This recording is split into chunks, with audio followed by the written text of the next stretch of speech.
Ini hal yang sangat berharga dan penting bagi saya, paling tidak untuk berbagi kepada Bapak Ibu semua, para jamaah, tentang bagaimana kita di dalam bermuamalah yang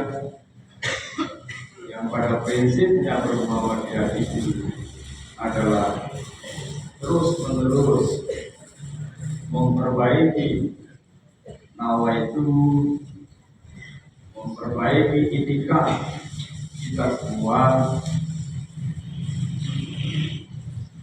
yang seperti grafik tingkatannya, levelnya, intensitasnya terkadang bisa naik atau bisa turun. Itulah hakikat kemanusiaan.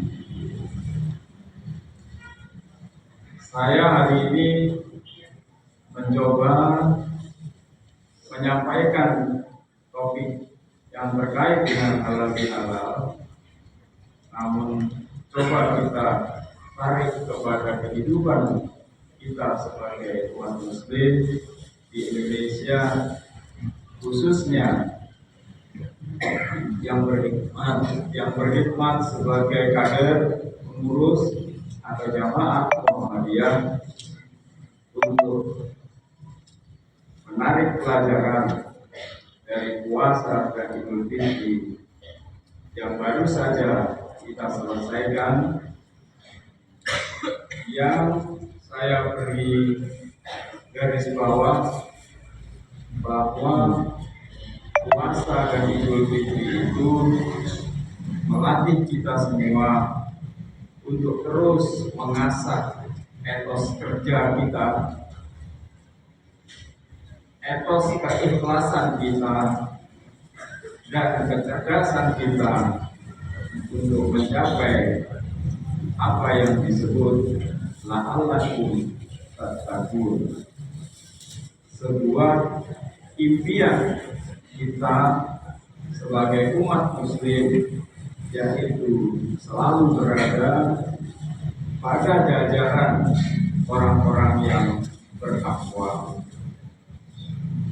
Perkenankanlah saya di akhir-akhir bulan Syawal ini sekali lagi, karena Bapak Ibu semua juga mungkin banyak yang dari UMM, terkoneksi dengan UMM, lalu lalang di depannya UMM, barangkali UMM itu mengganggu aktivitas Bapak Ibu semua. Pada kesempatan yang berbahagia ini menyampaikan taqabbalallahu minna wa minkum, taqabbalallahu ya karim. Mohon maaf lahir dan batin. Bapak Ibu sekalian, jamaah yang berbahagia, kita barangkali satu-satunya bangsa muslim terbesar di dunia ini yang merayakan hari kemenangan setelah melakukan perjuangan panjang pada setiap tahunnya di satu bulan yang bernama bulan Ramadan, merayakan kekhasan Idul Fitri yang mungkin bagi sebagian orang di negara-negara yang akarnya adalah tempat kelahiran agama Islam tidaklah terlalu dikenal sebagai hal yang sangat dikemukakan di dalam perayaannya. Budaya kita di Indonesia sangat mengagumkan melihat keberhasilan kita di dalam melewati ujian di bulan puasa itu penuh dengan ungkapan rasa syukur dan doa-doa yang kita ucapkan dalam berbagai kesempatan yang sesungguhnya sebenarnya kita mencoba untuk terus mohon ampun agar termasuk orang yang bertakwa dan menjadi ahli surga. Ada 3 makna penting dari konsep tentang fitri atau fitrah yang barangkali jarang diungkapkan dalam satu konteks yang saling berkaitan. Yang pertama misalnya bahwa konteks fitrah itu sesungguhnya mengisyaratkan kepada kita semua untuk terus-menerus menegakkan apa itu yang disebut berbuat baik dan kebaikan. Ketika ada di dalam diri seseorang untuk merasa bahwa dia telah berbuat baik, apabila perasaan itu berkembang menjadi sangat besar, maka biasanya akan membawa kita pada tahap di mana kita seringkali justru menjadi lupa dan takabur. Al-khair, baik dalam arti sebenarnya. Makna yang kedua, kebaikan itu haruslah menjadi hal penting yang bukan digerakkan sekedar oleh gerakan hati nurani dan akal pikir, tetapi harus didukung oleh kemampuan kita untuk memadukan kekuatan pikir dan berpikir, yang dalam konteks ini makna kedua dari kata fitrah atau kesucian itu adalah ilmu atau al-ilm.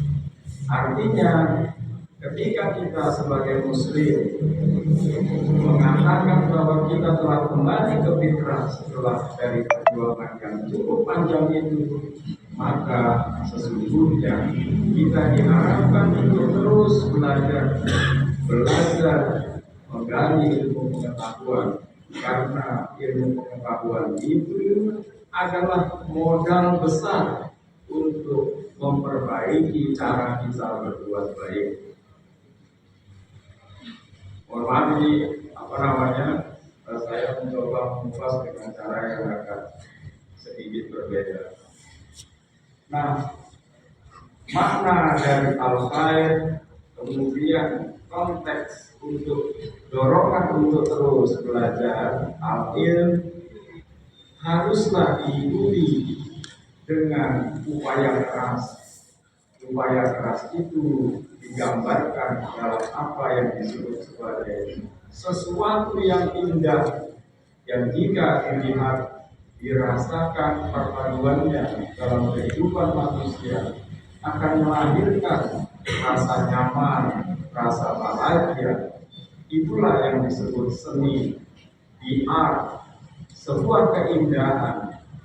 Karena itu Idul Fitri itu sebenarnya memberikan makna kebaikan, memberikan makna atau konteks bagaimana kita terus harus memperbaiki diri dengan belajar dan belajar, serta mempraktikannya agar menjadikan kehidupan ini sesuatu yang indah dan harmoni. Inilah sesungguhnya hakikat mengapa puasa dan Idul Fitri dapat menjadi dasar bagi kita semua untuk melakukan konsolidasi bermuhasabah pasca bulan Ramadan, memasuki bulan-bulan lain yang ada dalam tahun-tahun berikutnya maupun sampai akhir hayat kelak. Konteks ini juga memberikan inspirasi kepada kita bahwa jika upaya kebaikan diikuti dengan upaya kita untuk belajar keras, membangun kemampuan berpikir kita, lalu mempraktekkannya dengan baik, maka itulah sesungguhnya apa yang disebut sebagai etos kerja. Jadi secara sederhana biasanya orang menyebut etos kerja itu sebagai sebuah tekad. Nampaknya dalam bahasa kita sekarang niat baik saja, tekad saja belum cukup, tapi selalu ada dorongan untuk terus melakukan kebaikan, ada dorongan untuk terus memperbaikinya dengan belajar dan belajar, terus mencoba mempraktekannya agar menghasilkan keindahan melalui desain yang baik. Itulah hakikat dari kemuhammadiyahan kita yang disebut sebagai risalah Islam berkemajuan. Risalah Islam berkemajuan itu sesungguhnya dicanangkan untuk menjadi bagian dasar dari gerakan Muhammadiyah di era modern kita ini, untuk memberi isyarat bagi kita bahwa puasa, dalam konteks ini saya sebut puasa itu adalah sebuah kerja ikhlas dan kerja keras. Karena kalau tidak ikhlas sama tidak kerja keras, konon katanya kita hanya akan mendapat lapar dan dahaga. Dalam prakteknya di kehidupan kemanusiaan kita ini, bermuhammadiyah itu haruslah masuk pada situasi di mana situasi itu, kalau dibahasakan secara umum, bermuhammadiyah dengan gembira.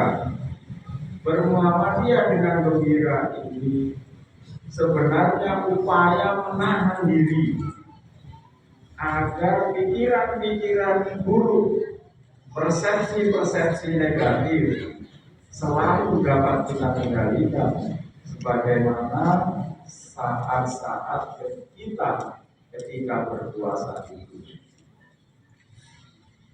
Kalau tadi kita mengatakan bahwa niat baik dan itikat saja tidak cukup, maka keberhasilan kita di dalam menjalankan visi dan misi kita sebagai warga Muhammadiyah, yang konon Muhammadiyah itu adalah mewujudkan Islam secara fungsional, sebagaimana yang kita dapatkan pada hari ini. Ada masjid yang megah, ada jamaah, ada kekuatan untuk datang ke forum-forum pengajian. Semuanya itu adalah apa yang kita sebut sebagai implementasi dari kehidupan Islami yang baik.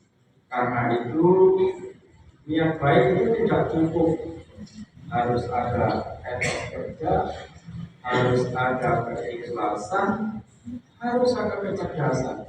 Itulah prinsip di dalam ilmu manajemen yang paling mendasar.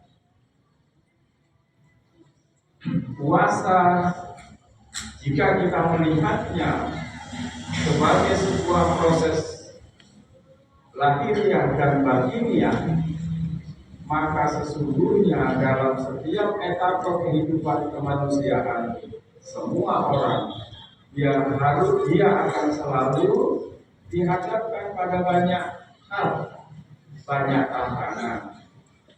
Karena itu, mengutip penggalan surat Al-Insyirah misalnya, kita selalu merujuknya bahwa setiap kesulitan itu selalu akan diikuti dengan kemudahan. Bahkan satu kesulitan bisa melahirkan 2 atau 3 kemudahan.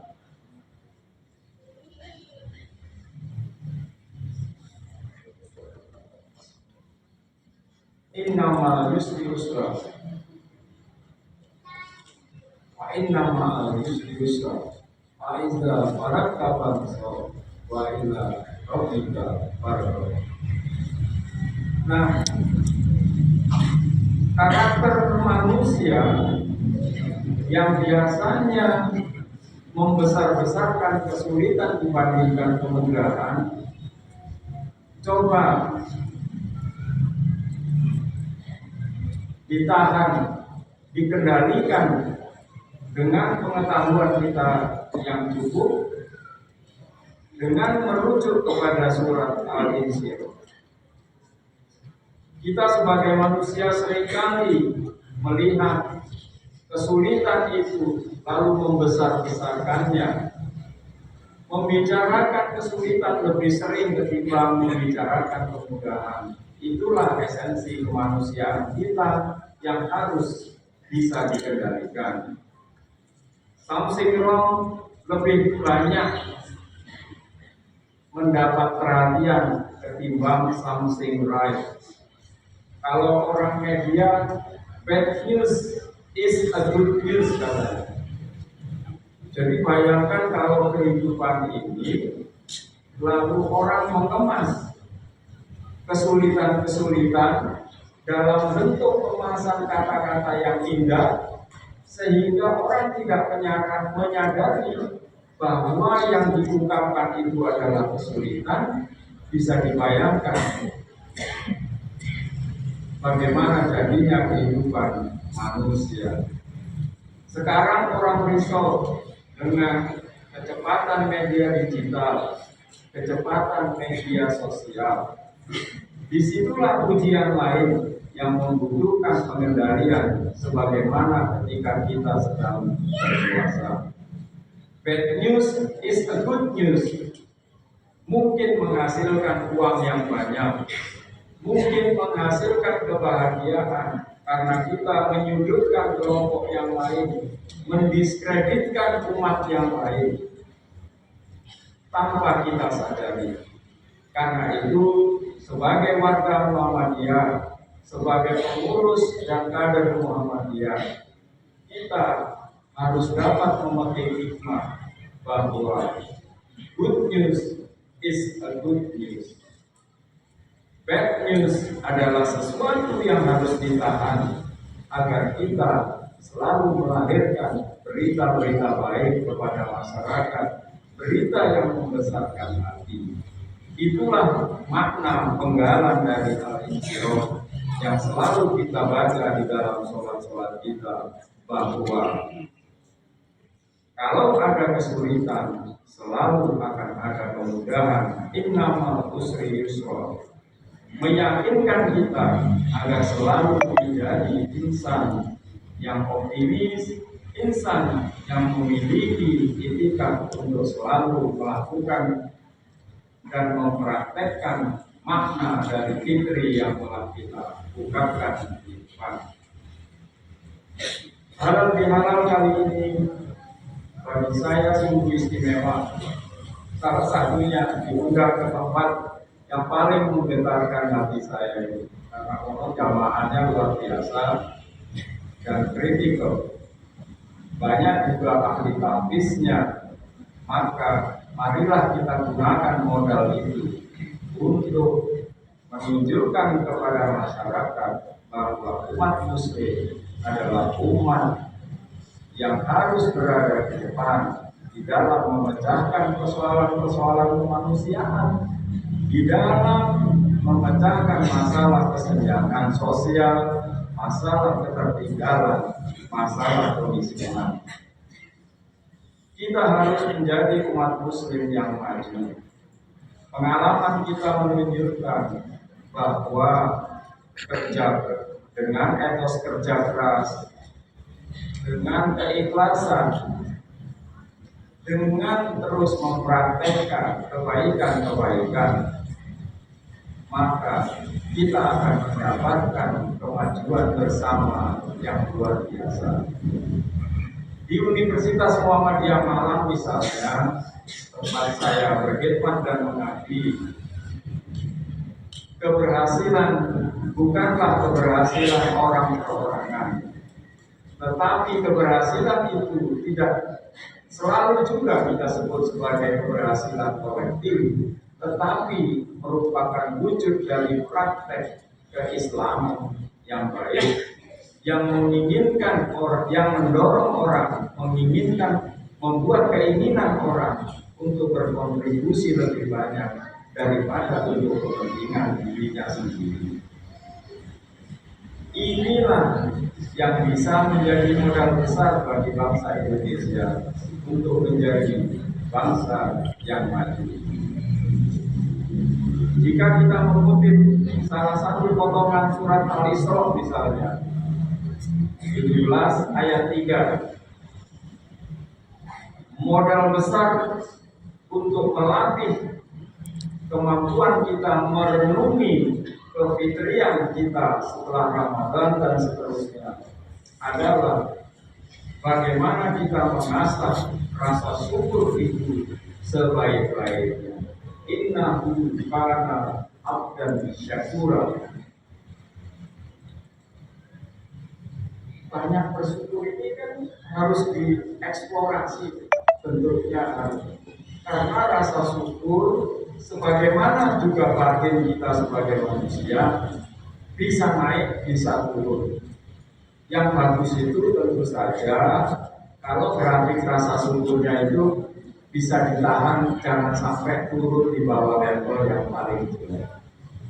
Nah, ketika kita menegakkan sholat, ketika kita mempraktekkan amal-amal soleh lainnya, mestinya yang muncul adalah rasa syukur. Singkat kata, saya ingin menyatakan bahwa melatih banyak-banyak bersyukur yang banyak adalah dasar untuk membangun etos kerja yang ikhlas, etos kerja yang kuat, dan etos kerja yang cerdas.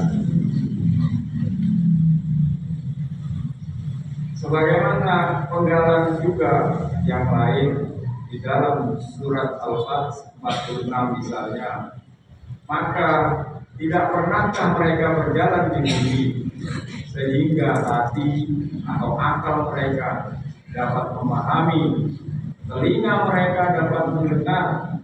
Sebenarnya bukan mata itu yang buta, tetapi yang buta adalah hati di dalam dada. Berarti rasa syukur terkait dengan ketumpulan hati manusia. Jika kita ini melatih terus-menerus bagaimana cara banyak-banyak bersyukur, maka dia akan membuka mata hati kita untuk peka kepada kehidupan, kepada kemanusiaan, kepada apapun yang ada di sekitar kita dengan baik. Itulah adab atau budaya Muslim Indonesia yang kita sebut sebagai teko seliro atau tenggang rasa. Teko seliro atau tenggang rasa itu kombinasi dari Al-Isra tadi, kombinasi dari Al-Hajj tadi. Bukan mata yang buta, tetapi hati. Hati yang buta bisa dibersihkan dengan banyak-banyak bersyukur. Demikian potongan dari interpretasi surat Al-Isra dan Al-Hajj yang saya coba lakukan pada kesempatan yang berbahagia ini. Sekarang saya mencoba menariknya pada kehidupan kita di dalam berkhidmat di Muhammadiyah. Muhammadiyah adalah organisasi persyarikatan yang bergerak di bidang sosial keagamaan, yang tujuan pokoknya secara praksis sebenarnya adalah mengumpulkan, meningkatkan derajat modal insani, menaikkan harkat kemanusiaan. Karena itu Muhammadiyah memiliki dua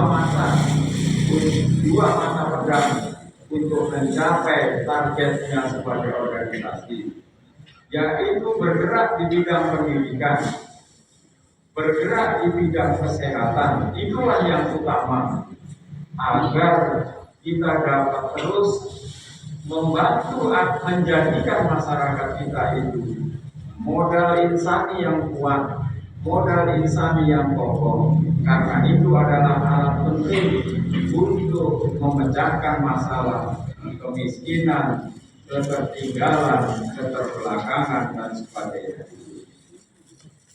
Muhammadiyah sebagaimana teladan yang diberikan pendirinya, yaitu Kiai Haji Ahmad Dahlan, bukan sebenarnya berdiskusi tentang ortodoksi atau apa yang kita istilahkan sebagai persoalan berdebat tentang ajaran yang benar, bagaimana mempraktekkan Islam yang benar saja. Namun sesungguhnya Muhammadiyah adalah gerakan ortopraksis, yaitu sebuah ideologi dan paradigma yang menekankan bahwa keberagamaan itu, kesalehan itu haruslah mendatangkan perubahan berupa naiknya derajat hidup manusia, naiknya derajat orang agar menjadi masyarakat yang beradab dalam sejahtera. Karena itu seorang ahli tentang Muhammadiyah, Karl Wetherington tahun 2009 menyebut Kiai Haji Ahmad Dahlan itu lebih sebagai seorang pragmatikus agama, karena dia mencoba merangkai keimanan yang ada di dalam dadanya itu untuk mewujudkan praksis-praksis yang membuat masalah-masalah yang dihadapi orang di sekitarnya terselesaikan dengan baik. Karena itu Pak A.R. Fahruddin misalnya ketika ditanya Muhammadiyah itu apa tuh Pak A.R.? Muhammadiyah itu ya amal soleh. Amal soleh itu apa tuh Pak A.R.? Amal soleh itu yaitu tindakan nyah-nyoh katanya. Kalau prakteknya nyah-nyoh itu kan kalau kita ya semua kayak komunikasi gitu. Tapi dalam konteks ini nyah-nyoh itu harus kita tegakkan dimanapun kita berkhidmat sebagai warga Muhammadiyah, apalagi mengaku sebagai kader Muhammadiyah. Maka kita haruslah menegakkan praktek keberagamaan yang berbuat sebaik-baiknya, sebanyak-banyaknya untuk kemaslahatan umat. Godaan-godaan kemanusiaan kita misalnya, aku ini sudah capek-capek kerja sana sini tapi nggak dikasih apa-apa atau tidak mendapat apa-apa, haruslah dibuang jauh-jauh ketika kita berkhidmat di Muhammadiyah. Karena Allah sesungguhnya pasti akan menjanjikan kebaikan dan kebahagiaan bagi siapapun yang mau beramal soleh secara bersungguh. Karena itu Muhammadiyah selalu menegakkan bagaimana caranya, bagaimana kita meningkatkan kemampuan kesejahteraan umat secara keseluruhan. Tidak alergi dalam hubungan antar umat beragama, selalu melihat kemanusiaan sebagai hal yang terpenting di dalam praktek keberagamaannya. Nah, Bapak Ibu sekalian yang saya hormati dan jamaah sekalian yang berbahagia, Muhammadiyah, apalagi dia seorang kader, bukanlah seorang yang tinggi hati, bukanlah seorang yang keras hati, apalagi mudah tersinggung karena sekedar perbedaan pendapat, perbedaan tujuan dan pilihan. Muhammadiyah sejati itu haruslah mampu merajut persepsi bahwa yang utama itu adalah bagaimana mewujudkan kebaikan yang menghasilkan peningkatan kesejahteraan bagi masyarakat. Karena itu seringkali kita juga mengacu kepada Az-Zumar ayat 9. Az-Zumar, sesungguhnya orang-orang berilmu adalah orang-orang yang bertakwa, menjadi tercerahkan ulul albab, melihat dengan objektif, jernih dan arif di dalam menegakkan kebenaran. Karena itu Muhammadiyah adalah gerakan yang sangat penting adalah bagaimana membuat agama itu berperan sebagai nur atau cahaya bagi seluruh sekalian alam. Inna fi khalqis samawati wal ardh hatta fil laili wan nahar la ayatin li ulil albab. Sesungguhnya dalam penciptaan langit dan bumi, silih bergantinya siang dan malam adalah tanda bagi orang-orang yang berakal. Ulul albab yang tadi dalam konteks fikri saya sebut sebagai al-ilm menjadi bagian penting untuk menjaga kesucian etikat kita untuk menggerakkan kemajuan bagi masyarakat yang sesungguhnya.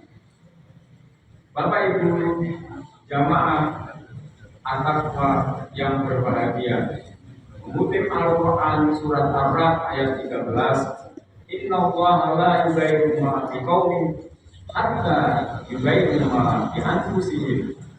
Sesungguhnya Allah tidak mengubah keadaan satu kaum sampai mereka mengubah keadaan diri mereka sendiri. Kutipan-kutipan tadi secara terstruktur saya kemukakan kehadapan jamaah sekalian untuk terus-menerus mengeksplorasi niat baik di dalam diri kita. Karena niat baik itu tidak cukup. Niat itu akan mewujud kalau kita ingin melakukan perubahan secara terus-menerus. Perubahan ke arah yang lebih baik yang disebut dalam risalah Islam berkemajuan sebagai Islam yang berkemajuan, atau sesungguhnya interpretasinya adalah perubahan yang menghasilkan kemajuan, yang menghasilkan kegembiraan lebih banyak orang daripada kegembiraan kepada diri sendiri. Jadi Muhammadiyah itu, adik-adik sekalian yang taktis itu, sebenarnya adalah mengejar kebahagiaan diri setelah berhasil mendorong kebahagiaan orang yang lebih banyak. Di universitas kami ini selalu kita rumuskan agar seluruh jajaran bekerja secara maksimal, membuka kesempatan yang lebih banyak bagi anak bangsa, tidak hanya untuk bersekolah, tetapi menikmati fasilitas yang diberikan oleh Allah kepada Muhammadiyah melalui UMN. Menjaga agar stamina kami bekerja di sana, menjaga agar hati yang naik turun levelnya ini karena godaan-godaan kehidupan itu terjaga untuk selalu bersikap istiqomah. Bapak Ibu sekalian, pengajian yang at-taqwa yang berbahagia, sebagai bagian akhir dari ceramah saya hari ini, saya ingin mengingatkan kembali yang selalu kita baca, surat Al-Anbiya 21:107, yaitu bahwa Islam haruslah menjadi rahmat bagi seluruh sekalian alam. Wa ma arsalnaka illa rahmatan lil alamin. Apa yang kita diskusikan sejak awal tadi sesungguhnya adalah strategi, sebuah taktik, berpikiran taktis untuk mewujudkan Islam yang sebenar-benarnya menjadi rahmat bagi seluruh sekalian alam dengan menegakkan etos kerja keras, ikhlas dan kerja cerdas dimanapun kita berkiprah. Hadirin sekalian yang berbahagia, risalah Islam berkemajuan ini diharapkan memberikan inspirasi kepada seluruh jajaran kader dan pengurus Muhammadiyah untuk terus istiqomah, bergerak dan mengurangi kesenjangan perbedaan, apalagi persepsi yang buruk kepada pihak yang lain, terus-menerus menjunjung tinggi syiar Islam dalam praktek keberagamaan yang sebenar-benarnya, yang memberi kebahagiaan, kenyamanan, ketentraman dan harapan. Nah, ini yang terakhir yang penting, ngaji tentang harapan, menumbuhkan harapan umat Islam akan kehidupan yang lebih baik mulai dari tingkat keluarga sampai dengan ke tingkat masyarakat dan negara, adalah tindak tanduk Muhammadiyah. Tindak tanduk Muhammadiyah itu bukanlah tindak tanduk yang mendestruksi, tetapi tindak tanduk Muhammadiyah itu adalah tindak tanduk yang selalu melakukan rekonstruksi demi niat baik, melakukan kebaikan yang banyak, kebaikan yang ikhlas, kebaikan yang dilandasi ilmu pengetahuan yang cukup, kebaikan yang dilakukan dan menciptakan keindahan sehingga membuat kehidupan manusia menjadi kehidupan yang civilized, menjadi masyarakat yang beradab, civil society, menjadi masyarakat yang baldatun tayyibatun barakun thabur. Demikian ngaji pendek saya, mudah-mudahan menjadi inspirasi bahwa ujian kita di bulan puasa yang telah berlalu itu tidak boleh lekang, tidak boleh pupus dalam kehidupan keseharian kita yang diwujudkan dalam kerja-kerja keseharian kita, kerja keorganisasian kita, kerja kemasyarakatan kita, kerja kekeluargaan kita, terutama bagi ibu-ibu Aisyah yang mendampingi dan membimbing anak-anak dan keluarga.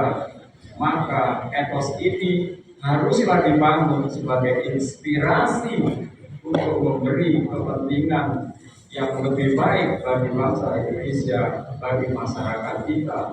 Sebuah cita-cita yang mudah-mudahan harus kita terus tanamkan dalam hati agar mendapat hidayah dan ridho dari Allah Subhanahu wa Ta'ala. Akhirul kalam, mengakhiri ceramah singkat saya ini, izinkanlah saya mohon maaf atas segala kehilafan dan kekurangan, kata-kata yang tidak berkenan. Billahi taufiq wal hidayah. Wassalamualaikum warahmatullahi wabarakatuh. Waalaikumsalam warahmatullahi wabarakatuh.